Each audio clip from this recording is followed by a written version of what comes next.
Kumilos na ang mga bansang Arabe sa Golpo laban sa Iran matapos ang mga bagong pag-atake ng misil at drone sa United Arab Emirates na nag-alerto rin sa Israel.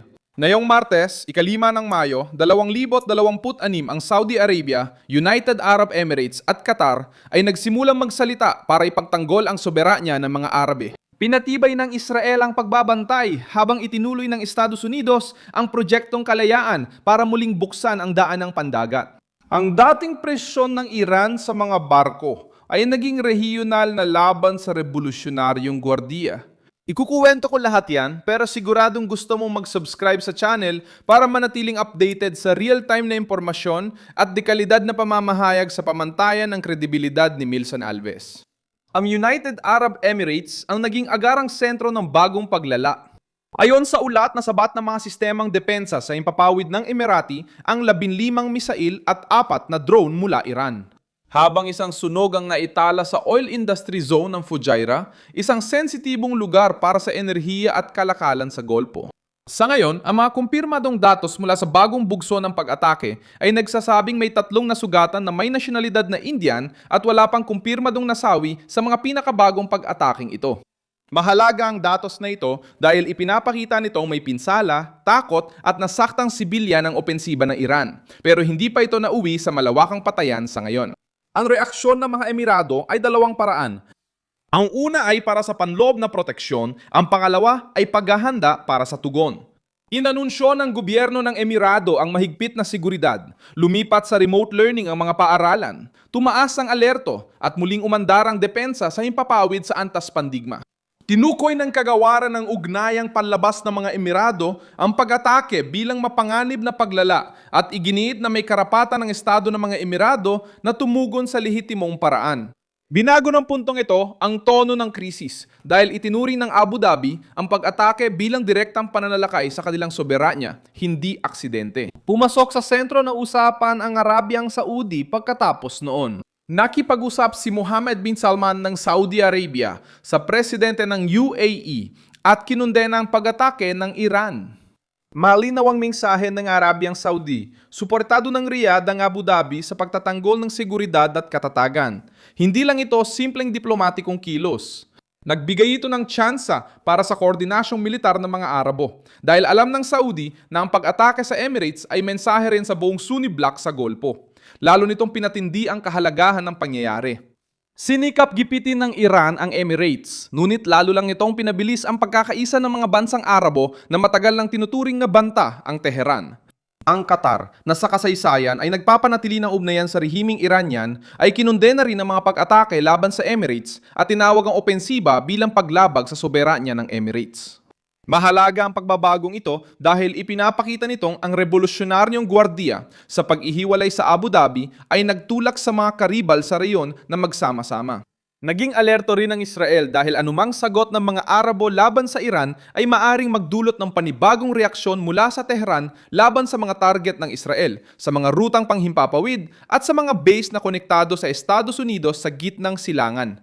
Simple lang, kung umatake ang United Arab Emirates at Saudi Arabia sa mga target ng Iran, maaring gumanti ang revolusyonaryong gwardiya sa iba't ibang direksyon gamit ang mga misil, drone at kaalyadong milisya.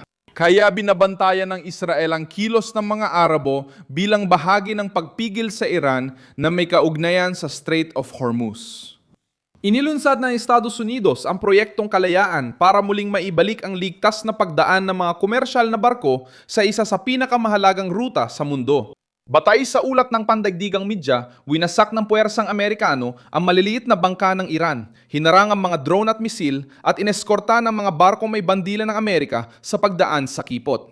Para sa Washington, layunin ng operasyon na wakasan ang panggigipit ng Iran sa dagat. Para sa Tehran, nangangahulugan ito ng pagkawala ng kontrol sa kanilang pangunahing sandata ng paninindak. Dahil dito, muling naging agresibo ang revolusyonaryong gwardiya. Ang pagharang sa mga pantalan ng Iran, presensya ng hukbong dagat ng Amerika at ekonomikong presyon ay nagiiwan sa rehimen ng kaunting pagpipilian.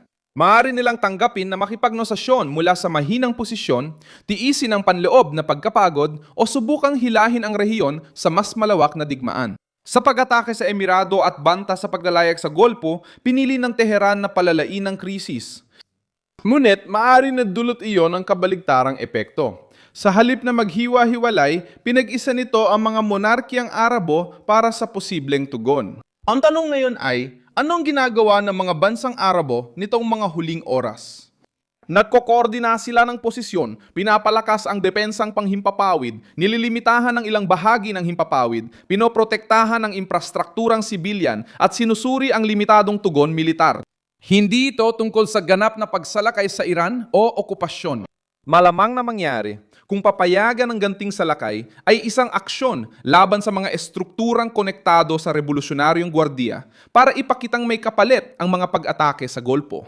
Ngunit ang huling desisyon ay dadaan sa maselang kalkulasyon, tumugon ng hindi naaapektuhan ng plano ng Amerika sa Hormuz.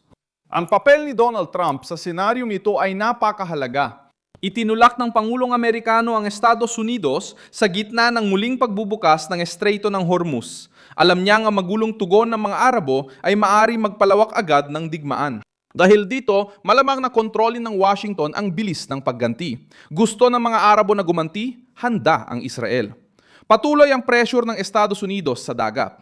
Ngunit kailangan pigilan ng White House ang Revolusyonaryong Gwardiya na gawing bukas na digmaang panrehiyon ang isang limitadong parusa. Ipinakita rin ng krisis ang agwat ng salita at lakas. Kinundena ng mga lider ng Europa ang pag-atake ng Iran at binanggit ang diplomasya. Ang dinamika sa Golpo ay nakabatay sa kontrol ng depensang panghimpapawid, barko, bas at tugon. Maaari manawagan ng Unyong Europeo ng de-eskalasyon. Ngunit tinamaan ng United Arab Emirates, pumosisyon ng Saudi Arabia sa kanilang panig. Kinundena ng Qatar ang Tehran, nagtaas ng alerto ang Israel, at ang Estados Unidos ay kasalukuyang nag-operate na sa dagat. Sa krisis, hindi napipigilan ng pahayag ang mga drone. Ang babala ng Estados Unidos sa kanilang mga mamamayan sa United Arab Emirates ay nagpapatibay kung gaano kaseryoso ang sitwasyon. Pinayuhan ng Embahada ng Amerika ang mga mamamayan na umiwas sa mga salaming bintana at pintuan. Kung may airstrike, siguraduhin madaling makuha ang mga dokumento, siguraduhin naka-charge ang mga cellphone at maghanda ng supply para sa matagalang pananatili sa silungan. Ang ganitong uri ng payo ay hindi karaniwang ginagawa. Ipinapakita nitong itinuturing ng Washington na posible ang panibagong bugso ng mga pag-atake at inihahanda nito ang mga sibilyan para sa isang krisis na maaring magpatuloy sa mga susunod na araw. Ang mga kaganapan kamakailan ay nagpapaliwanag kung bakit hindi nagulat ang mga Saudi sa banta na ito. Noong ika-14 ng Setyembre, 2019 ang mga pasilidad ng Saudi Aramco sa Abqaiq at Quraish ay inatake ng mga drone at mga misil. Sa isang opensiba na pansamantalang nagpabagsak ng humigit kumulang 5.7 milyong bariles bawat araw mula sa produksyon ng Saudi. Itinuro ng Riyadh at Washington ang Iran bilang responsabele, ngunit itinanggi ito ng Tehran. Ipinakita ng pag-atake na ginagamit ng Iran at mga kaalyado nito ang infrastruktura ng enerhiya bilang target ng estratehikong presyon. Ngayon, sa 2026 lumilitaw muli ang parehong lohika. Ngunit ang United Arab Emirates naman ang nasa sentro at mas handa na ang isang koalisyong Arabo na tumugon. May mga halimbawa rin sa ibang bansa kung paano ang pag-atake sa ruta at enerhiya ay madalas magbuna ng koalisyon. Noong 1991, pagkatapos salakayin ng Iraq ang Kuwait, isang malawak na koalisyon na pinamunuan ng Estados Unidos ang nagtipon ng mga bansang Arabo at Kanluranin upang paalisin si Saddam Hussein at protektahan ang kaayusan ng rehiyon ng Gulpo. Ang aral, kapag may banta sa enerhiya, hangganan at paglalayag ang isang regional na kapangyarihan, napipilit ang magkaisa ang magkapitbahay kahit may di pagkakaunawaan para sa kaligtasan nila. Ang pagkakaiba ngayon ay ang Iran na ang target ng presyong ito at ang koordinasyon ay kinabibilangan ng Saudi Arabia, United Arab Emirates, Qatar, Israel at Estados Unidos. Nakakatulong din ang mga kasunduan ni Abraham na ipaliwanag ang babala ng Israel. Noong 2020, nagbukas ng bagong yugto ng ugnayang diplomatiko, ekonomiya at seguridad ang United Arab Emirates at Israel na pinagbuklod ng pagkabahala sa Iran bilang karaniwang banta. Binago ng alyansang ito ang mapa ng rehiyon. Dati, sinamantala ng Tehran ang agwat sa pagitan ng mga Arabo at Israeli. Ngayon, bawat atake sa United Arab Emirates ay mas inilalapit ang Israel sa pagtanggol ng Gulpo. Bawat banta sa Israel ay nagpapatibay sa paniniwala ng mga Arabo na ang Revolusyonaryong Gwardiya ay suliraning panrehiyon, hindi lang problema ng Israel. Ang pinakamabigat na punto ay naganap ang mga pag-atake ng Iran habang marupok ang tigil putukan na nagpapadala ng masamang mensahe sa anumang usapan. Kung pumapayag ang Tehran sa tigil putukan pero hinahayaan ang revolusyonaryong gwardiya na magpalipad ng drone at misil sa mga kapitbahay, iisipin ng mga Arabo ng diplomasya ay pantakip lang sa agresyon. Ito ang dahilan ng pagmamadali. Ayaw ng Abu Dhabi magmukhang mahina at ng Riyadh na Iran ang magdikta sa Golpo. Ayaw ng Doha na mag-isa habang nagkakaisa ang rehiyon laban sa Tehran. Ayaw ng Israel na mabigla kung magpasya ang rehime ng Iran na magbukas ng panibagong prente. Ngayon, ang mangyayari sa susunod ay nakadepende sa tatlong desisyon. Ang una ay mula sa United Arab Emirates at Saudi Arabia na kailangan pumili kung simboliko lang o mas mahigpit ang kanilang tugon. Ang pangalawa ay mula sa Estados Unidos na maaari magpahintulot ng kontroladong pagganti o hilingin sa mga Arabo na maghinay-hinay habang pinipigil ng proyektong kalayaan ang kakayahan ng Iran sa Hormuz. Ang pangatlo ay mula sa Iran na maaring umatras para maiwasan ang koalisyon o igit ang pag-atake para mag-udyok ng digmaan.